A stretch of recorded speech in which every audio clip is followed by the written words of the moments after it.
Ilhan Omar and Rashida Tlaib propagandize on behalf of anti-Israel and anti-Semitic BDS. The media ignore all of their priorities as per our usual arrangement, and President Trump tries to take control on the economy. I'm Ben Shapiro. This is The Ben Shapiro Show.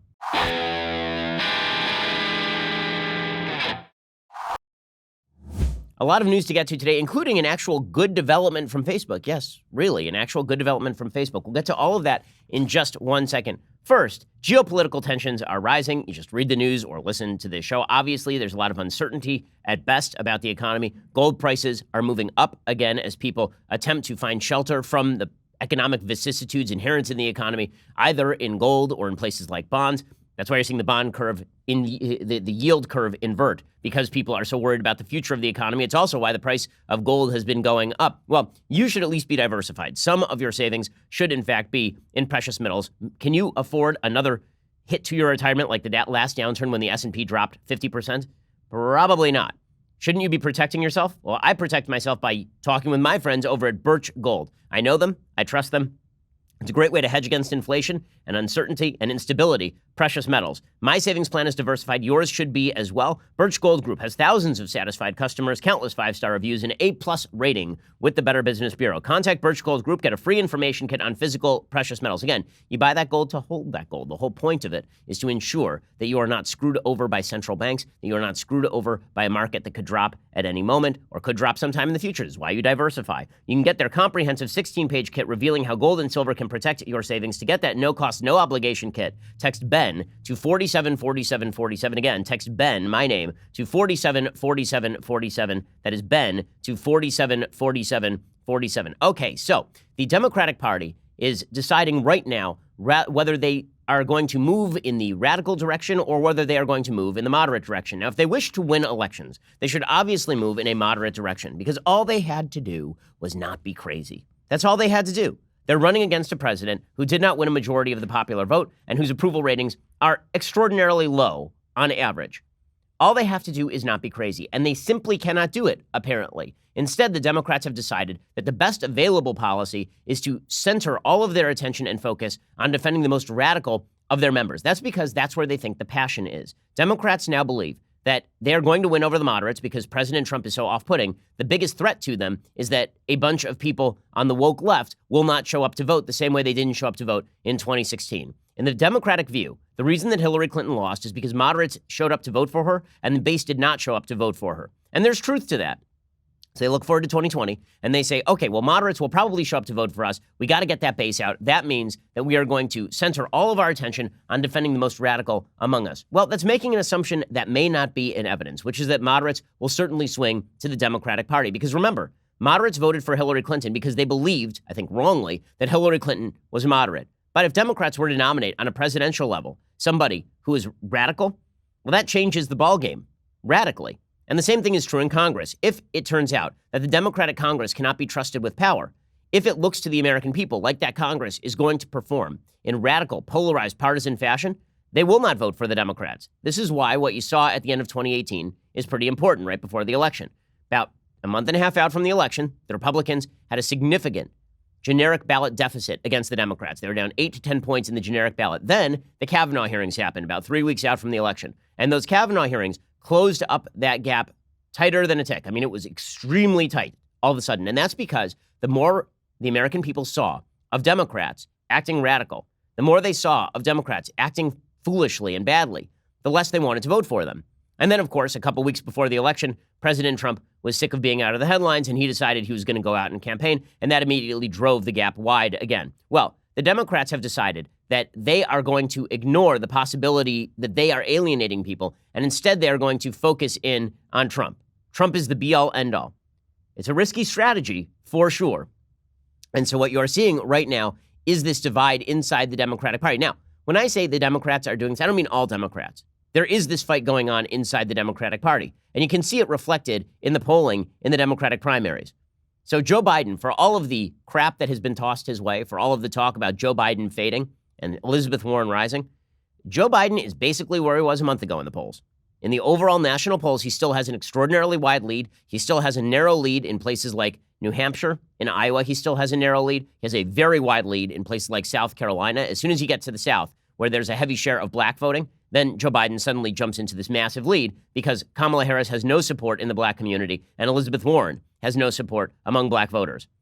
There's a brand new poll out from CNN today, and it shows that Joe Biden has actually expanded his edge over the Democratic field. In a new CNN poll, 29% of Democrats and Democratic-leaning registered voters say they back former Vice President Biden. That is up 7% compared with the late June CNN survey. No other candidate has made meaningful gains over that time.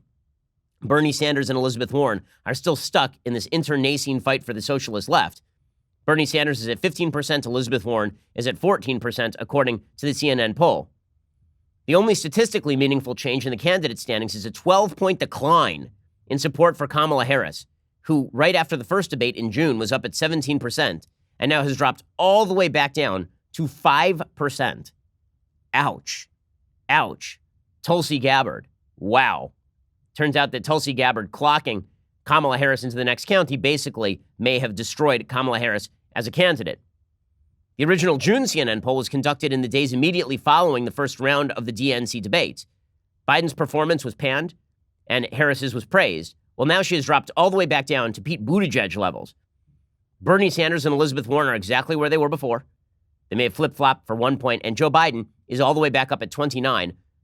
Biden's advantage in this poll is boosted by stronger support from self-identified Democrats, 31%, than from independents, 23%, older voters, 34%, then younger ones, 23% among those under age 45, and from moderate and conservative voters. So he's getting a lot of support among Democrats, older voters, and moderate and conservative voters. So that is the fight inside the Democratic Party. Is the newly woke plurality of the Democratic Party in control? Or is it the large segment that supported Hillary Clinton in 2016, that supported Hillary Clinton probably in 2008 against Barack Obama? Those folks, combined with a serious share of the black vote, could propel Joe Biden to victory. So this is a serious infight inside the Democratic Party. And you're starting to see this have ramifications in terms of how the candidates approach policy. So, for example, the Washington Post reports today that Democrats are now backing off their once fervent embrace of Medicare for all. So Kamala Harris, among other Democrats, is starting to recognize that running hard to the left, there's no room over there. Now, I've been saying this since the beginning of the primaries. I've been saying that any candidate who found the spine to run in the face of the progressive woke left in their own party would actually do pretty well, given that they got some sort of media attention. So it wasn't going to help somebody like Michael Bennet, who nobody knew who he was. But when Pete Buttigieg first announced and was acting like a moderate, he started climbing in the polls. Then he started acting like a radical, and he declined again in the polls, and he's been stagnant ever since. Well, Kamala Harris is starting to recognize that playing a sort of mini version of Elizabeth Warren isn't going to work anymore, and she is moving again. So she's moving her positions up, down, and all around. According to the Washington Post, leaning back on a black leather sofa as her campaign bus rumbled toward Fort Dodge, Kamala Harris tried to explain why she spent months defending a plan to replace private health insurance with Medicare for all, only to switch to a more modest proposal that would allow private insurance to continue, after all. Harris said, "I don't think it was any secret I was not entirely comfortable. That's an understatement. I was finally like, I can't make this circle fit into a square. I said, we're going to take hits. People are going to say she's waffling. It's going to be awful." But she said she decided it was worth it. Well, actually, what happened is that she thought that all of the political gain was to be made in the Medicare for all space. It turns out that space was crowded, and now she's bumper carring it off of that particular crash and trying to move into Joe Biden's lane. According to the Washington Post, the Democratic senator from California is hardly alone. The idea of Medicare for all, a unified government health program that would take over the basic function of private insurance, became a liberal litmus test at the outset of the presidential campaign. But in recent months, several of the Democratic hopefuls have shifted their positions or their tone, moderating full-throated endorsement of Medicare for all, adopting ideas for allowing private insurance in some form. Worth noting, Kamala Harris was a co-sponsor of Bernie Sanders' Medicare for all bill. So for all this, I was well known, I was uncomfortable. Was it, though? Was it really? I mean, about the time that you were signing right next to Bernie Sanders on the Medicare for all bill, was it well known that you were uncomfortable with Bernie Sanders' Medicare for all bill? Don't think so. Neera Tanden, who's a former top aide to Hillary Clinton and president of the Center for American Progress, she says, what I think has happened in the Democratic primary is people recognize that some of the concerns about single payer are not coming from special interests, but the public. Former Texas Congressman Beto O'Rourke is doing the same thing. He originally embraced Medicare for all as the best way. He now similarly supports a plan that would preserve the current employer-based insurance system. Okay, so the gap is beginning to open up wide between the progressive left and the so-called moderates in the Democratic Party. And this is being led by Elizabeth Warren, who's again trying to steal away support from Bernie Sanders and also trying to cut into the black level of support for Joe Biden. She's doing this by attacking Joe Biden's crime policies. And she's also attacking Kamala Harris's crime policies and Cory Booker's crime policies. So Elizabeth Warren trying to outflank all of them on the left by basically calling Kamala Harris and Joe Biden cops.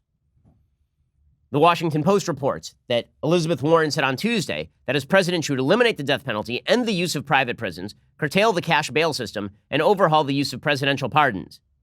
The announcement was Warren's entry into the volatile debate over criminal justice reform, an issue that is resonating especially in the African-American community.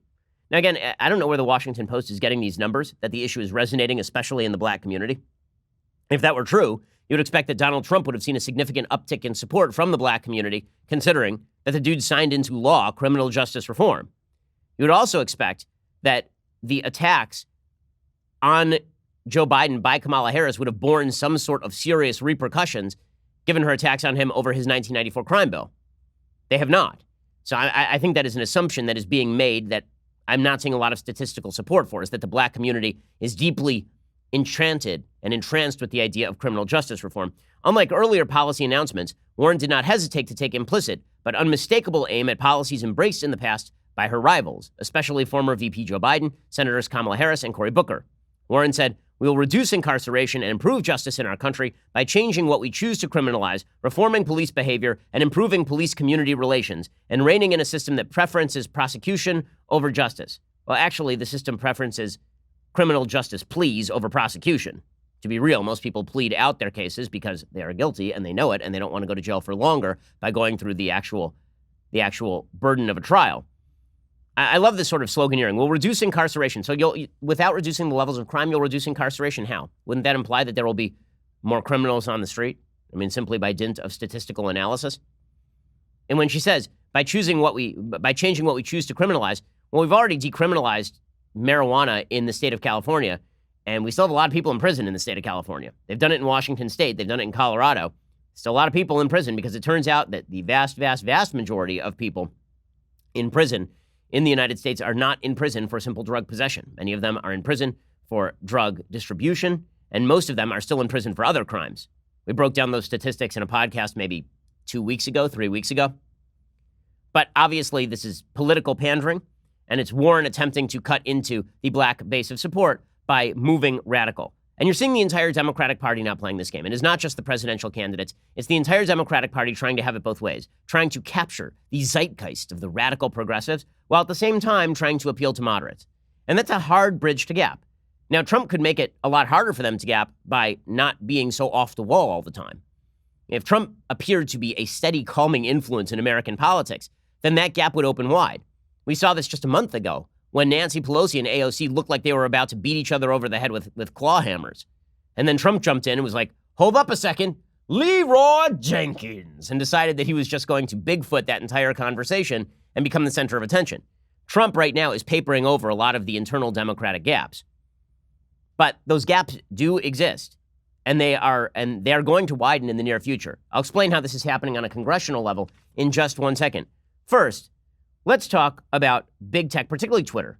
Okay, there are a lot of these big tech companies. We'll discuss one actually in a little while that I think is attempting to make some good moves. But there are a lot of big tech companies that are not particularly friendly to conservatives. Twitter, my personal bugaboo, a company that not only is not friendly to conservatives and throws them off the platform, some of them without any actual proper explanation, but decides what trends in obviously biased ways. Well, if you can't trust certain elements in Silicon Valley to treat conservatives fairly, how can you trust them to handle your privacy and personal online data? That's why I recommend using ExpressVPN every time you go online.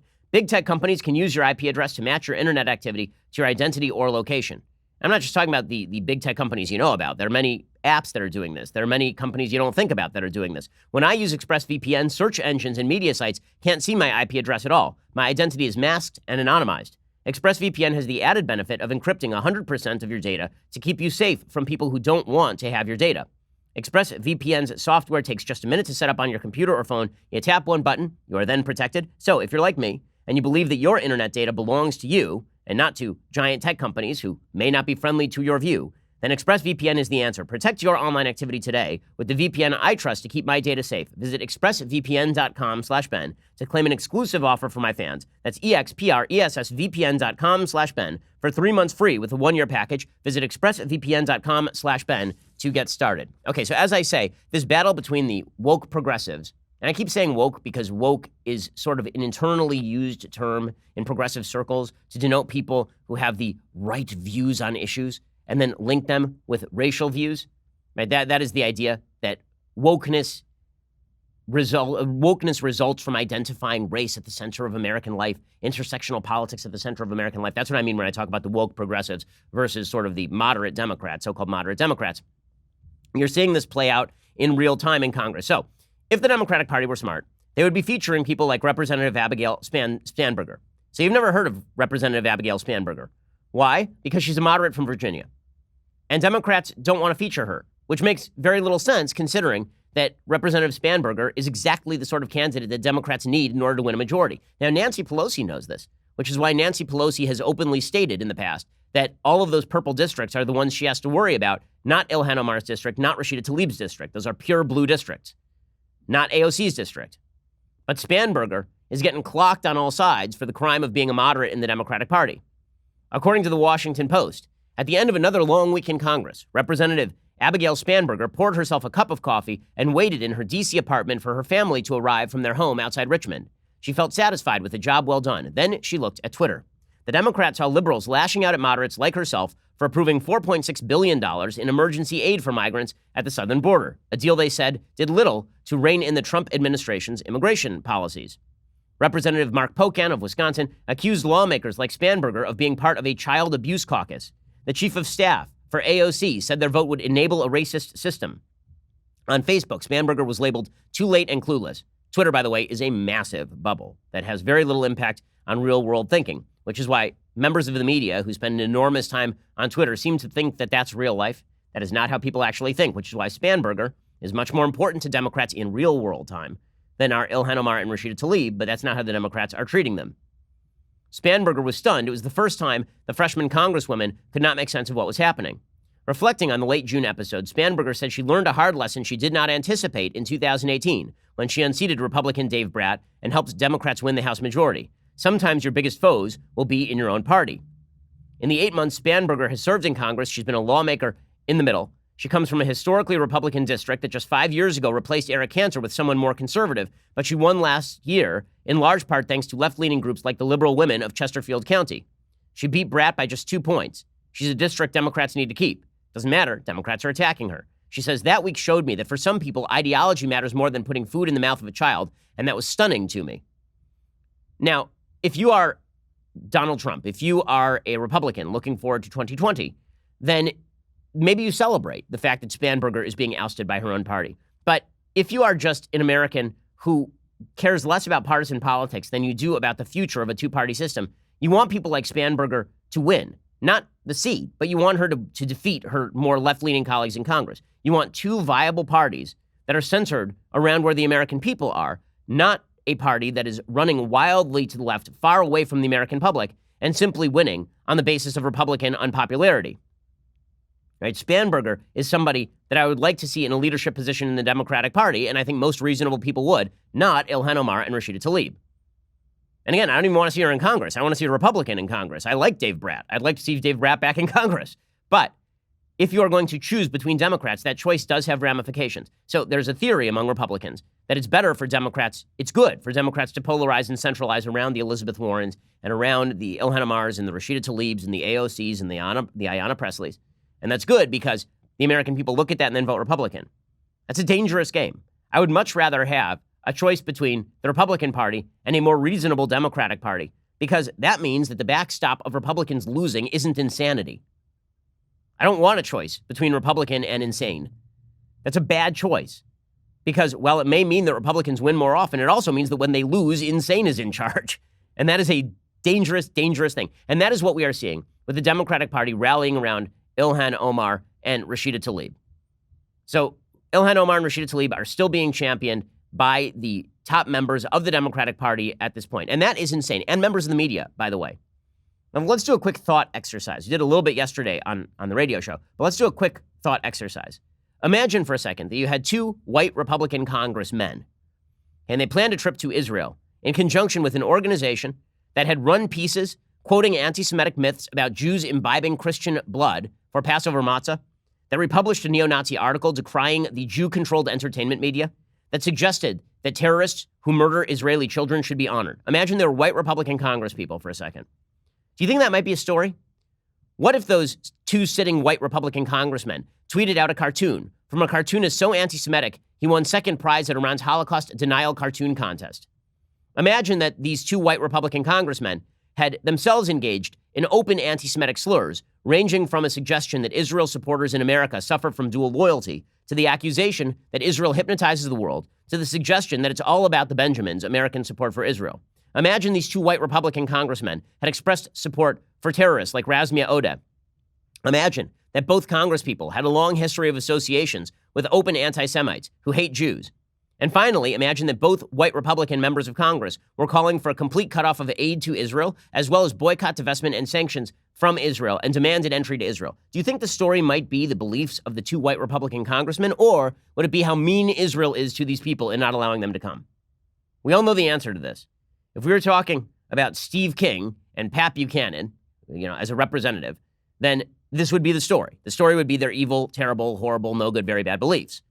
However, make these members of Congress females of color who are Muslim, and suddenly the math completely shifts, and we are not allowed to talk about any of this. There is no mainstream media coverage of any of these things. And if there is mainstream media coverage, it's about how audacious these women are, how they are raising issues that haven't been thought of before. Issues like whether Jews drink Christian blood.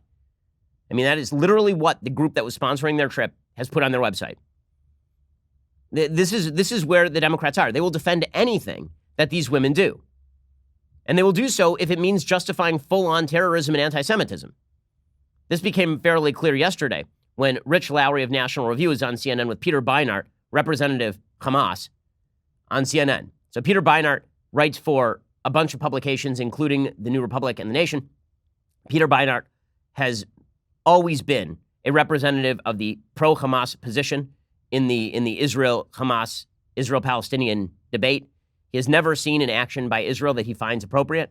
He has always justified, and he justified terrorism yesterday on CNN, on national television, in order to defend Omar and Tlaib. This is how far the left is willing to go to defend these women, specifically because they're trying to, again, grab hold of the passionate base in full knowledge that they are alienating moderates in the process. Here's Beinart being insane.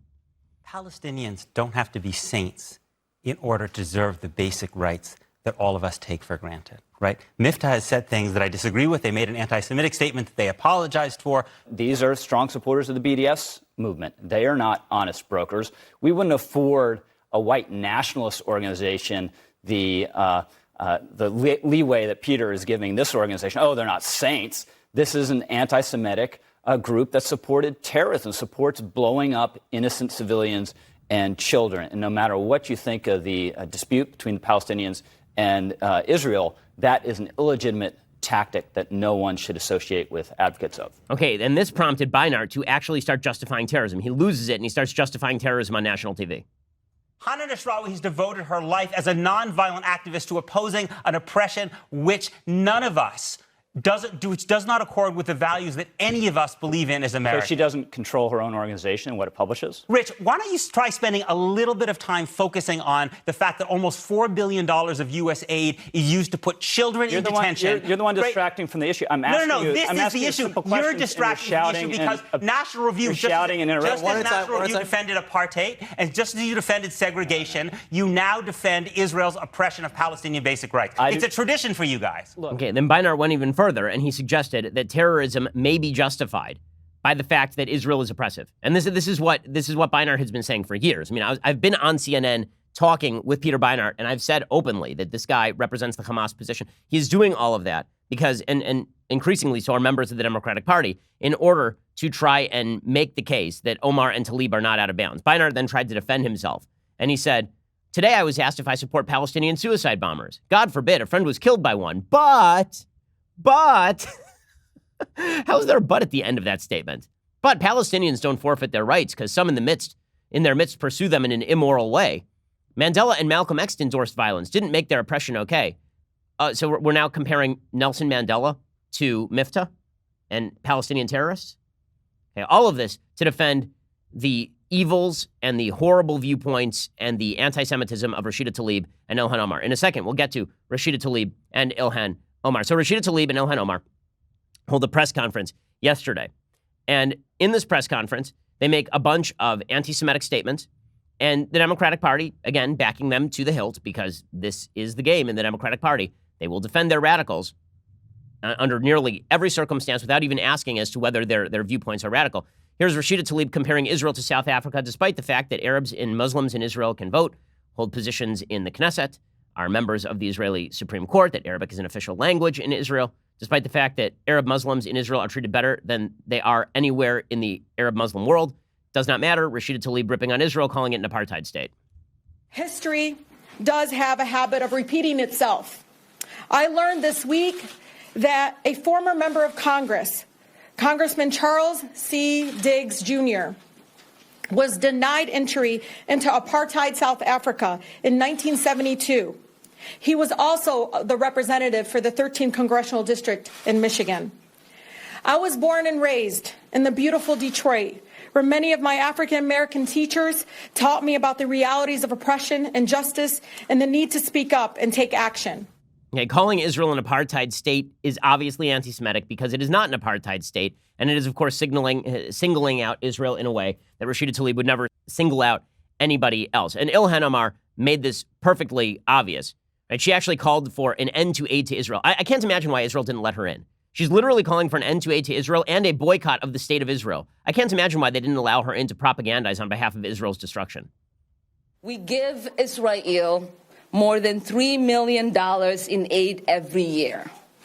This is predicated on their being an important ally in the region and the only democracy in the Middle East.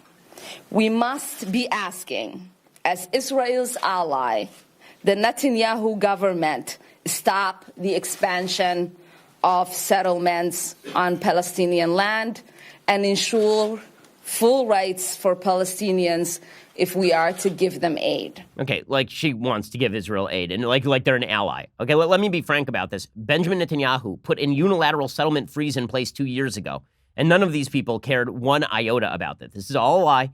Ilhan Omar, Rashida Tlaib, they want Israel destroyed. And they're obvious about this, and they're so disingenuous about it as well. Again, the idea that she is a secret ally of Israel is insane. You have to be a nutty person to believe this sort of nonsense. And she tried her intersectional appeal. She tried to say, people keep calling me an anti-Semite. I don't know why, even though I just tried to campaign with a group that has pushed the blood libel. Sure, I don't know why people keep calling me an anti-Semite. You know what this is? This is all about Trump trying to separate Muslims from Jews. I would go more with it is you being a radical Jew hater. I got into a little bit of a spat with Ilhan Omar on Twitter yesterday because the folks at Media Matters doing their usual solid work took me out of context on something. I tweeted about it. Ilhan Omar then tweeted that I was both a fool and hateful, to which I tweeted back, well, I must have hypnotized the world using my Benjamins. But in any case, Ilhan Omar tries this intersectional approach where she's not an anti-Semite. It's just the Trump administration trying to separate off the Jews and the Muslims. This is insanity. We know Donald Trump would love nothing more than to use this issue to pit Muslims and Jewish Americans against each other. The Muslim community and the Jewish community are being othered and made into the boogeyman by this administration. But as we will hear today, people of all different faiths are coming together to speak up against the status quo in the region. I'm grateful for the solidarity shown by This is the myth that Ilhan Omar and the Democratic Party tell themselves. The myth they tell themselves is that there is such a thing as an intersectional coalition and they're all on each other's side and they all oppose Trump and that's what will hold them together. In the end, that coalition will fall apart. It will break apart on the shoals of its own identity politics. And the fact is this, Ilhan Omar, she don't like the Jews very much. And it is obvious from all of her behavior and everything that she says that this is the case. And then she brings in token Jews from Jewish Voice for Peace, which is a pathetic anti-Israel, anti-Jewish organization. And then she talks about how pro-Jewish, it's insanity. But the idea is that hatred of Trump will hold that coalition together. It will until it doesn't. It will until it doesn't. And it's one of the reasons why it is incumbent on President Trump to actually, as president, try and embolden the decent people still left in the Democratic Party, and there are many of them, to stand up against the hatred inside their own party. It's funny, I hear from Democrats all the time, like, why won't Republicans denounce people inside their own party who say bad things? If you've ever listened to this show, you know that I do it on a regular basis. You know that I've denounced people up to and including President Trump repeatedly for things that they have said. You know that I maxed out to Kevin Feenstra, Steve King's opponent in Iowa, right, out of my own pocket. And I've encouraged, Kevin Feenstra's raised hundreds of thousands of dollars, in large part because I have had Kevin Feenstra on my show, because I think that Steve King needs to be ousted from Congress. People in the Republican Party are doing a much better job of standing up to people inside their own party. Democrats are rallying around Ilhan Omar and Rashida Tlaib. They're not even asking the question, oh, weird that they would be rallying with groups that want the destruction of the state of Israel and openly celebrate terrorism. Very weird, very odd. We mustn't pay attention to it because, after all, the heart and soul, the Schadenfreude, the zeitgeist, not Schadenfreude, the zeitgeist of the time suggests that Ilhan Omar and Rashida Tlaib are in the ascendancy. And I don't think it's in the long-term or even medium-term interests of the country for the Democrats to rally around their worst members any more than I think Democrats should root for Republicans to rally around their worst members so that they can nutpick and then use the worst Republicans in order to suggest that that is the entire Republican Party. Okay, in just a second, I want to get to an actual good development from Facebook. Really, believe it or not.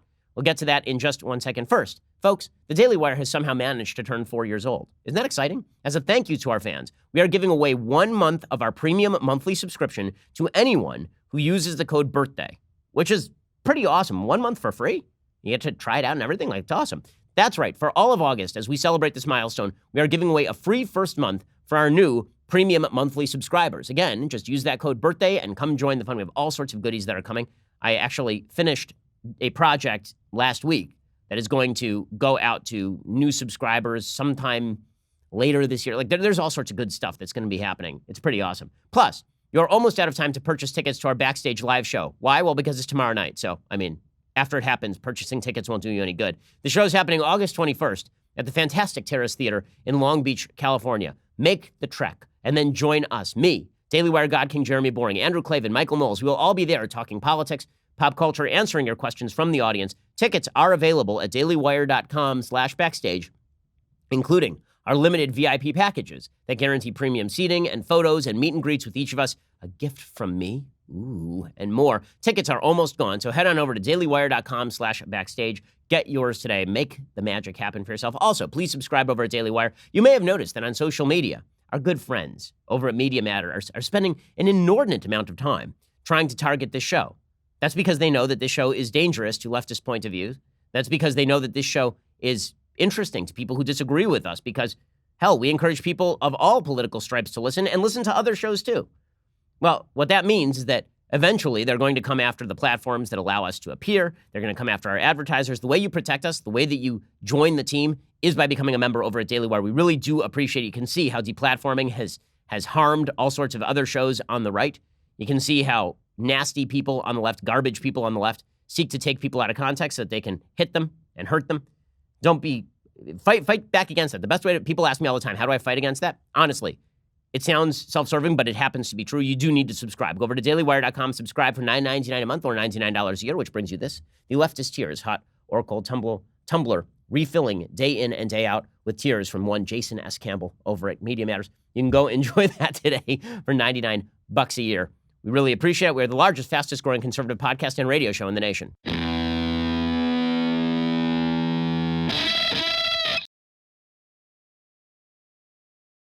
Alrighty, so let's talk about Facebook doing something right. Okay, so Facebook actually did something right. Okay, Senator John Kyle was brought in by Facebook to investigate claims that Facebook has an anti-conservative bias. And I have had suspicions over the past few years, particularly in 2018, there was a Facebook algorithmic change that really hurt conservative sites in a serious way. And it turns out that there are serious concerns. With regard to Facebook's bias. But it appears that Facebook, unlike a lot of the other big tech companies, is taking those concerns seriously. And we here on the Ben Shapiro Show like to give credit to people when they do the right things, even as we like to clock them when they do the wrong things. So good for Facebook. So Senator John Kyle, the former Republican senator from Arizona, he was brought in with Covington and Burling to do a full-scale investigation into this. And here is what they found. So he says, we cast a wide net using a broad definition of conservative in order to capture for this report the concerns raised by all types of conservatives. Conservative is an imprecise term. For our purposes, it includes political conservatives, people of orthodox religious views, libertarians, pro-lifers, traditionalists, Republicans, and free speech advocates. As an initial step, we identified key conservative organizations, individuals, and lawmakers who either use, study, or have the potential to regulate Facebook. Since May 2018, we have interviewed approximately 133 of them. We presented our preliminary findings to Facebook in early August 2018, and then they conducted follow-up interviews. So here is what they found. Here is what this internal study over at Facebook led by Senator John Kyle found. And this is a good study that is attempting to do the right thing. All of big tech should take note. Twitter particularly should take note because that continues to run like a garbage heap. Okay, but Facebook is actually trying to do the right thing here. So here is what they found. There were 6 categories of concerns. All of these are legit. Okay, content distribution and algorithms. In order to sort through the thousands of posts that Facebook users could potentially encounter on a given day, Facebook deploys a variety of mechanisms to prioritize the content most relevant to each individual user. Conservatives fear that these mechanisms prioritize content in ways that suppress their viewpoints. Interviewees voiced 3 general concerns on this front. First, the January 2018 newsfeed algorithm change. I talked about this at the time. In January 2018, Facebook changed its content ranking algorithm to favor content that a given user's friends and family comment on and share, as well as news from quote-unquote broadly trusted sources. People on the right were very concerned at Facebook's definition of broadly trusted sources, as well we should have been. This is correct. Clickbait and spam. Also, Facebook made a concerted effort to deprioritize clickbait and spam. Interviewees generally supported this goal, but found Facebook's policies for doing so too opaque. Again, that is a correct critique of Facebook, that Facebook was prioritizing as spam headlines that didn't read like a boring headline from the New York Times.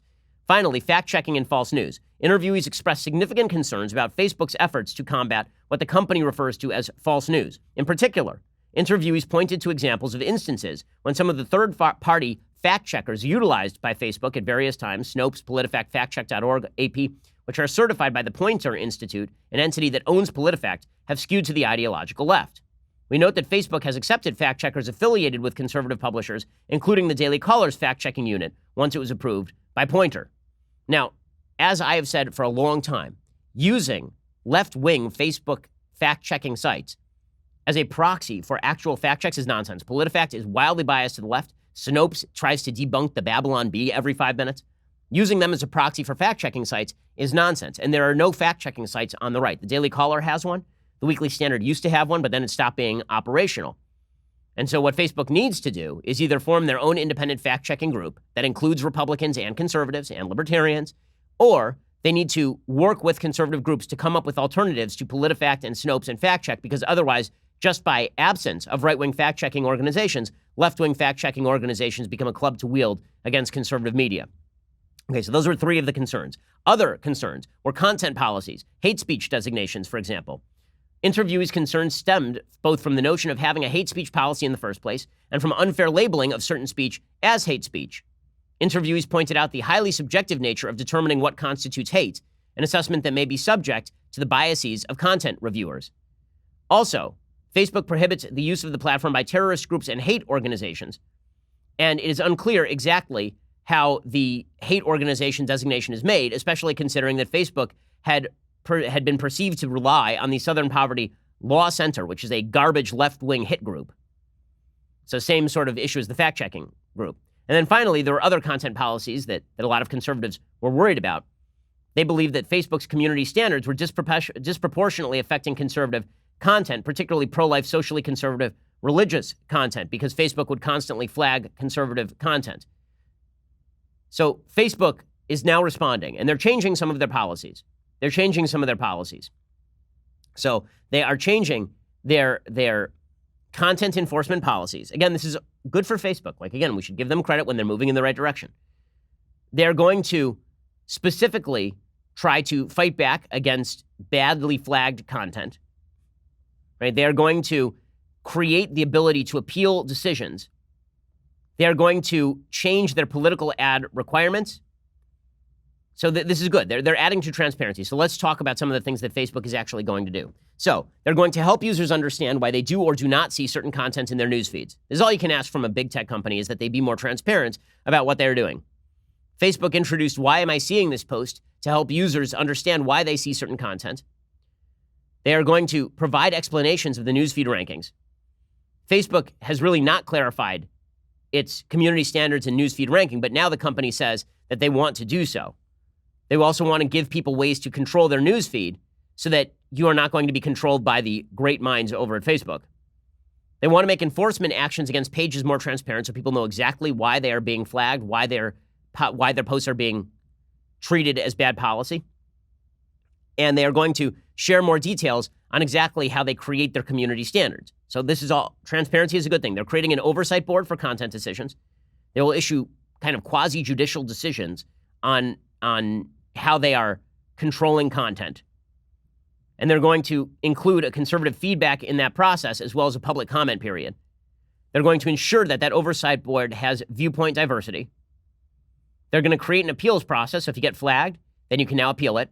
And they're going to increase staffing so that publications can reach out to Facebook more directly. They're also going to change their advertising policies. One of the big complaints is that Facebook had banned any ad that had pictures of fetuses or born human babies premature that were pro-life. And now they are changing those content policies. Facebook has historically prohibited advertisements showing medical tubes connected to the human body. That policy resulted in the rejection of pro-life ads. They are changing that now. So again, is this a final answer for all of Facebook's problems? No. But good for Facebook for taking this seriously. Really good for them for taking it seriously. And conservatives should say that. And conservatives should come out and they should say when Facebook does something right, when big tech does the right thing, they should be praised. This encourages them to do the right thing, guys. And I understand there is now sort of a cottage industry in beating up on Facebook particularly, but beating up on all of big tech. And I think that a lot of the time big tech deserves it. I've beaten up big tech my share. Okay, but it is because some of these companies are better than others at dealing with the criticism that they should be praised when they actually deal with it in the right way. Now, we'll keep an eye on Facebook and make sure that they actually implement some of these solutions, that they continue to evolve in their pursuit of solutions here, but good for them. And don't trust anybody on the left who is trying to make common cause with people on the right to regulate Facebook. I do not think Elizabeth Warren has the same priorities on Facebook as Josh Hawley. I really don't think so. So be very careful before you call for government regulation of big tech, when, as it turns out, a lot of the big tech companies are actually seeking to, not a lot, some of the big tech companies are seeking to fix some of their internal problems. So again, good for Facebook. Okay, meanwhile, the big story yesterday out of New York is that the officer in the Eric Garner case was fired. That officer, his name is Daniel Pantaleo. He was fired after, it has now been 5 years since the death of Eric Garner, and that was tragic. I mean, Eric Garner was distributing loose cigarettes on the streets in New York. He resisted arrest. He was put in a suppression hold, and then he didn't die because his windpipe was crushed or because he was choked to death. He died because the physical stress of being put in that hold triggered his asthma. He was 395 pounds, had pre-existing conditions. He had an enlarged heart that was twice normal size, and he died effectively of asthma and a heart attack on the way to the hospital. The officer in that case was targeted by the media as an example of race-based policing. Now, if you want to make the case that that law shouldn't have been on the books, kind of with you. If you want to make the case that the police have been empowered to aggressively pursue minor crimes that should not be in fact crimes, that's not the police's fault. That's the legislature's fault. That's the city council's fault in New York City. When you tax cigarettes at insane rates and then people start a black market for cigarettes, and then you empower the police to go enforce that, the police are going to do what they're supposed to do. Instead, that turned into a whole racial narrative, and this particular officer got caught up in it. Never mind the fact that he was ordered by his lieutenant to suppress Eric Garner, who was in fact resisting arrest. Never mind there were black officers on the scene. Never mind that Eric Garner was in the suppression hold for a grand total of 15 seconds. No, he has to lose his job and he has to be fired, and then we all have to celebrate. Mayor Bill de Blasio, who was knocked by the left for not having fired Pantaleo, he said, "Today we saw justice done." The United States Department of Justice, absent and unwilling to act, even to come to any decision for 5 long years. But today, we have finally seen justice done. Today, we saw the NYPD's own disciplinary process act fairly and impartially. Okay, so that is not the process acting fairly and impartially in reality. This was a railroading of an officer. Again, I don't know that the officer acted entirely appropriately, but this is certainly not a fireable offense. okay? Using a suppression hold on a person who is resisting arrest, and then the person dies because the person happens to have pre-existing medical conditions, not because you intended to kill him, not because you acted in reckless and irresponsible fashion knowing it would kill him, but firing the guy over this? It's pretty clear that this was a political process. Even the NYPD commissioner admitted. He says, listen, if I was a police officer today, I'd be very, very angry at me. I've been a cop a long time. And if I was still a cop, I'd probably be mad at me. I would. You're not looking out for us. But I am. It's my responsibility as police commissioner to look out for the city and certainly to look out for the New York City police officers. They took this job to make a difference. And you all know the city's been transformed. We've had a lot of help, but it's the cops out there right now and the thousands that have come before us that continue to make this city safe. Now, I know some NYPD officers, I can guarantee you that they do not feel comfortable that if they do their jobs, they're going to be backed up by the political forces at work in New York City. It's the same thing in Los Angeles. It's the same thing in most of our major cities. The political forces always have an interest in throwing officers under the bus.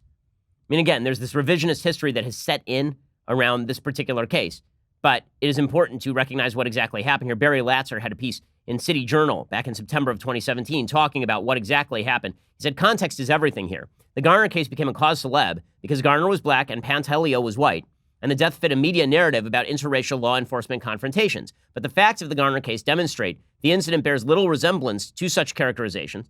An NYPD lieutenant directed Pantaleo and his partner to arrest Garner, so charges that the officer singled him out because of his race are nonsense. The arrest order was issued because that part of Staten Island near the ferry docks was the subject of repeated complaints about illegal street vendors diverting customers from shops and even selling drugs. Garner had had at least 3 previous encounters with police just that year. He'd been arrested twice and given a warning. At the time of the fatal incident, he was free on bail for offenses including selling untaxed cigarettes, driving without a license, marijuana possession, and impersonation. The case against Pantaleo rests on the supposed chokehold he used to make the arrest. He never sought to choke Garner to death or even injure him. He was doing his job, taking a resisting man to the ground, as NYPD regulations provide. Had Garner been cooperative, as the officers requested, the confrontation never would have happened. Garner resisted when the police tried to grab his flailing arms. He says, every time you see me, you want to mess with me. I'm tired of it. It stops today. Pantaleo put his forearm around Garner's neck and twisted him to the ground, probably the simplest way of subduing a man of Garner's girth. Pantaleo then held Garner's head down to the sidewalk. The neck hold, characterized by the medical examiner's office as a chokehold, lasted 15 seconds. Pantaleo released it once Garner was down on the sidewalk. And that is when it became clear that Garner was actually having a serious problem breathing. He said, I can't breathe because he was suffering from asthma. Apparently, people didn't even think that he was being abused. There were supervising officers at the scene, including a black police sergeant. They didn't really believe even that he was in medical distress because they didn't see how he could be given the treatment that he just received. Here's the reality. If Eric Garner had not had pre-existing medical conditions, not only is this not a national news story, the NYPD dismisses all charges against Pantaleo.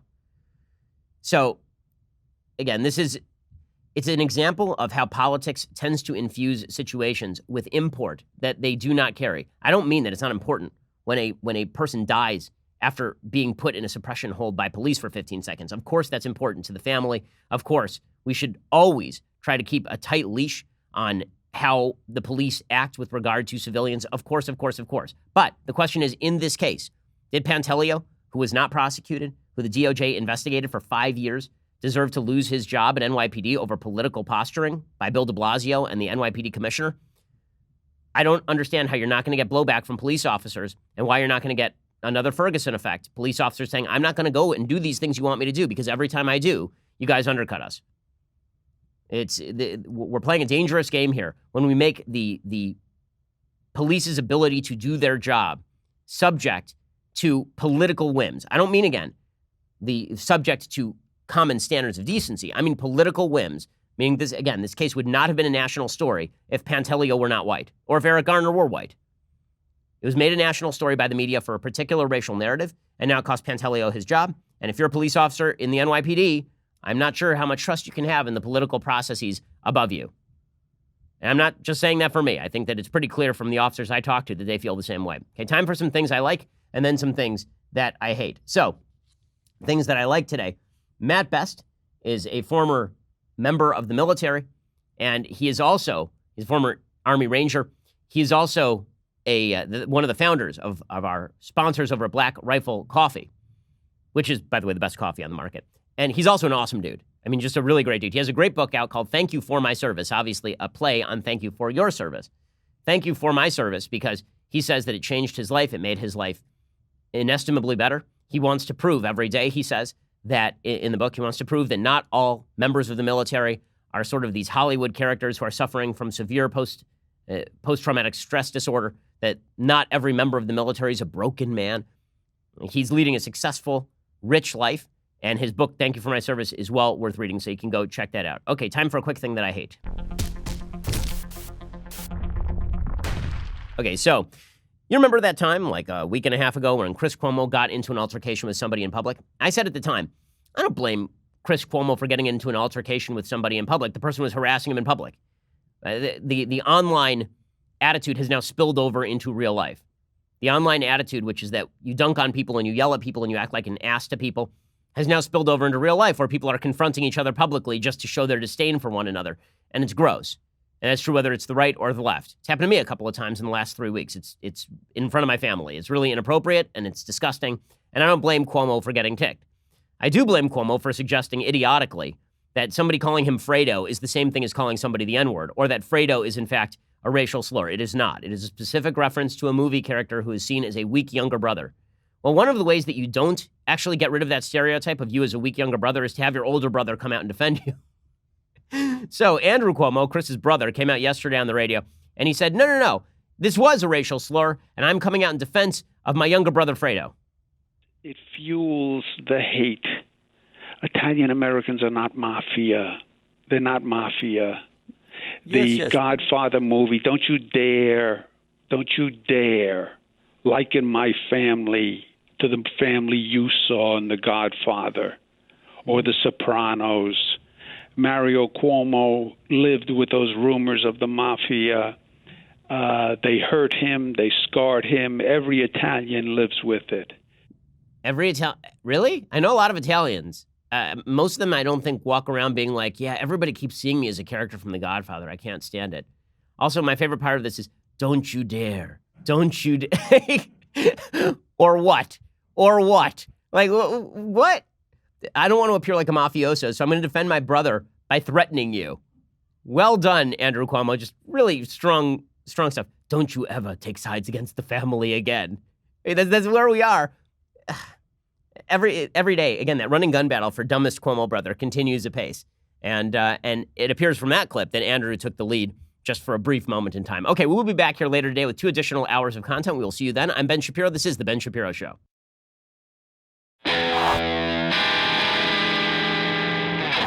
The Ben Shapiro Show is produced by Robert Sterling, directed by Mike Joyner, executive producer Jeremy Boring, senior producer Jonathan Hay. Our supervising producer is Mathis Glover, and our technical producer is Austin Stevens, edited by Adam Sayevitz. Audio is mixed by Mike Coromina. Hair and makeup is by Jesuit Alvera. Production assistant Nick Sheehan. The Ben Shapiro Show is a Daily Wire production. Copyright Daily Wire 2019.